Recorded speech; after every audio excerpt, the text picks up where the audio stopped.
The mummy's curse will kill anyone who disturbs this tomb. Sounds terrifying, right? Except actual tomb curses in ancient Egypt were more like, please don't mess up my tomb. It would be really inconvenient. The real curse was being alive in ancient Egypt, where the average lifespan was about 30 years, if you were lucky. From scorching desert heat to crocodile-infested rivers, from painful circumcision rituals to bread so full of sand it destroyed your teeth.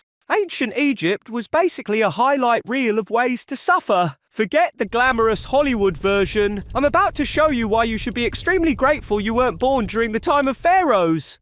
Wow, look at these incredible pyramids. I mean, humans couldn't possibly build these, right? It had to be aliens with advanced technology. Let's get real for a second. The whole aliens built the pyramids thing isn't just wrong. It's actually pretty insulting to the Egyptians who actually built them.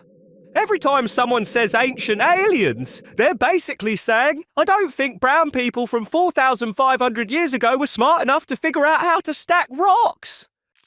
Yikes! So were the pyramids built by slaves, giants, or something else entirely? The evidence shows they were built by skilled Egyptian workers who received compensation and even medical care, though the working conditions were still brutal. Like, imagine working at Amazon warehouse, but instead of boxes, you're moving limestone blocks weighing as much as a car, and instead of air conditioning, you've got the Sahara sun beating down on you, and Jeff Bezos is a god king who expects you to build his stairway to heaven. The real problem wasn't mysterious forces. It was the brutal Egyptian sun. Workers hauled massive stones in 100+ degree heat, with sand getting in every possible crevice of your body. Talk about chafing issues. I'm sweating just thinking about it. Sand in places where sand should never be. Every day. For years. No wonder they needed healthcare. Social hierarchy meant everything in Egypt. Born a peasant. Congrats. You'll probably die a peasant.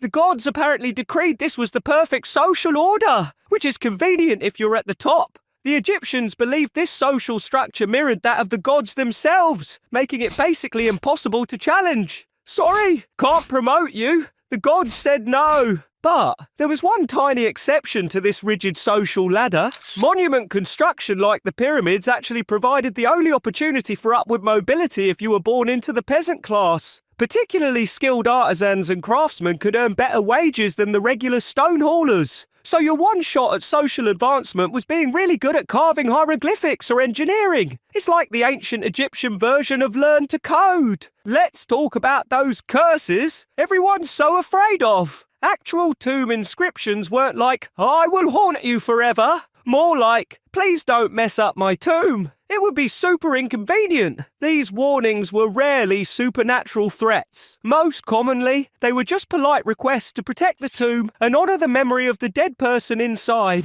Not exactly the stuff of horror movies, is it? Speaking of curses, let me tell you about the real curse, the brutal work schedule. Oh, and if you want to know how I got stuck in ancient Egypt, check out our last episode where I managed to survive in one of the most horrifying moments to be alive.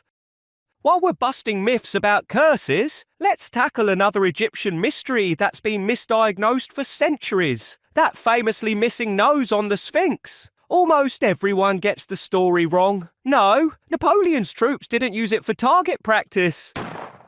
The nose was already long gone by the time the little general marched through Egypt. Historical drawings from before Napoleon's time show the Sphinx already sporting that iconic nasal vacancy. The real culprit? A religious zealot named Muhammad Sarim al-Dar, who took a hammer to it back in the 15th century. Apparently, he was upset about local farmers making offerings to the Sphinx for better harvests. Talk about an overreaction. Stop worshipping this statue or I'll punch it in the face. The work schedule under pharaohs was brutal, but the daily realities of Egyptian life were equally harsh. That bread they ate.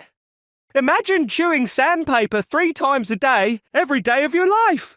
But their medicine, now that's where things get really interesting. The Egyptians were performing brain surgery thousands of years ago, drilling holes in skulls to relieve pressure with a surprising success rate. Pretty impressive. But then they'd turn around and slather donkey dung on your splinter wound as a treatment. Nothing cleans out an infection like animal faeces, am I right?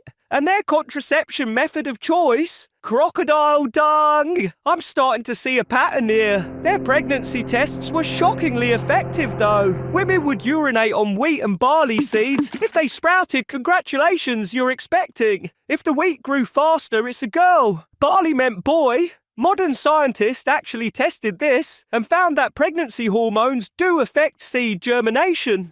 Here's something that might surprise you. Ancient Egyptian women had it pretty good compared to their counterparts in other ancient societies. They could own property, run businesses, and initiate divorce proceedings. Men even took time off work when women in their household had their periods. Can you imagine calling into work? Sorry, boss, can't come in today. My wife's menstruating. That was apparently a legitimate excuse in ancient Egypt. Looking at you, modern corporate America. The infamous Book of the Dead wasn't the morbid text its name suggests. It was essentially an afterlife navigation guide, surviving the underworld for dummies. The centerpiece was the weighing of the heart ceremony, where your heart was placed on a scale opposite the feather of Mat, goddess of truth. Heart lighter than the feather. Congratulations! You've lived a good life. Proceed to eternal paradise. Heavier. Sorry. But there's a monster named Amit waiting to devour your heart, condemning you to eternal oblivion. No pressure. Ever wonder why Egyptians were so obsessed with cats? They weren't just cute companions. They were pest control specialists in a society where grain was life. These feline exterminators protected food supplies from rats and mice, making them literally lifesavers. Killing a cat, even accidentally, could be punishable by death. That's right. In ancient Egypt, cats had more legal protection than most humans. My neighbour's annoying cat that keeps scratching my furniture would have been untouchable royalty. And so ends the story of ancient Egypt. Not with glory, but with a Roman conquest when Cleopatra lost her throne. 2,000 years of pharaohs, gone just like that. I guess that's the biggest reason it sucked to be born in ancient Egypt. Nothing lasts forever. Not even a civilization that built stuff meant to last for eternity. Wait! My watch is glitching again! Oh no! I'm being pulled through time! The pyramids are fading and I'm seeing saloons, tumbleweeds, six-shooters. Great! From hieroglyphics to howdy partner. See you in the Wild West, folks!